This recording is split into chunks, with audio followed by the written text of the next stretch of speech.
M Q M کو دیکھا جاتا ہے کہ یہ کوئی ٹیررسٹ آرگنائزیشن ہے. یہ پرسیپشن کیوں ہے؟ دنیا میں جب سے انسان کا وجود عمل میں آیا ہے، اور دنیا بھر میں جہاں جہاں جب کبھی مظلوم حقوق سے محروم عوام نے اپنے حقوق کی جد و جہد کی ہے، تو انہیں ہمیشہ دہشت گرد ہی کہا گیا ہے. انہیں کوئی اچھے ناموں سے نوازا نہیں گیا. تو یہ سراسر الزام ہے، بہتان ہے، اور میں اس کی سختی سے تردید کرتا ہوں.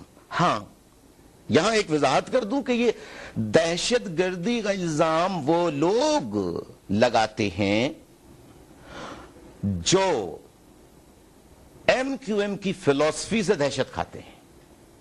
انہیں خواب میں الطاف حسین نظر آتا ہے، اور انہی لوگوں نے مختلف میڈیا، الیکٹرانک میڈیا کے ذریعے ایسی تصاویر، ایسی میری پکچر پورٹرے کی ہے، میری امیج اس طرح کی پورٹرے کی ہے کہ جیسے الطاف حسین کے کوئی سینگ وینگ نکلے ہوئے ہیں، کوئی مانسٹر ٹائپ کا آدمی ہے، اور ان کے جو ایم کیو ایم کے لوگ ہیں وہ کوئی مانسٹر ٹائپ کے لوگ ہیں.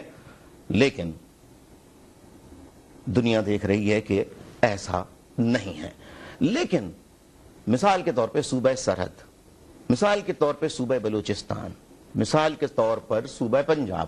اب میں صوبہ پنجاب کے گاؤں جا نہیں سکتا، صوبہ سرحد کے گاؤں نہیں جا سکتا، صوبہ بلوچستان کے گاؤں نہیں جا سکتا. جانا چاہتا تھا لیکن مجھے جانے نہیں دیا گیا، اور میں وہاں جا کر انہیں جو اصل حقائق ہیں، جو پاکستان کی اصل بیماریاں ہیں، root cause of the problems ہیں، ان کو بتانا چاہتا تھا. لیکن اسٹیبلشمنٹ نے مجھے ایسا نہیں کرنے دیا. جہاں تک سندھ کی بات ہے، سندھ میں پوری کوشش کر رہا ہوں کہ مڈل کلاس جو ایجوکیٹڈ ایماندار لوگ ہیں انہیں ساتھ ملا کر جد و جہد کی جائے.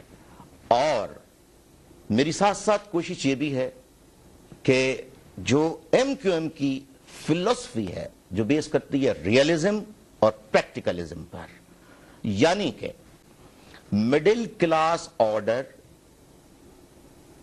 وہ واحد آرڈر ہے جس کو نافذ کر دیا جائے تو پاکستان نہ صرف یہ کہ بچ سکتا ہے بلکہ ترقی کر سکتا ہے.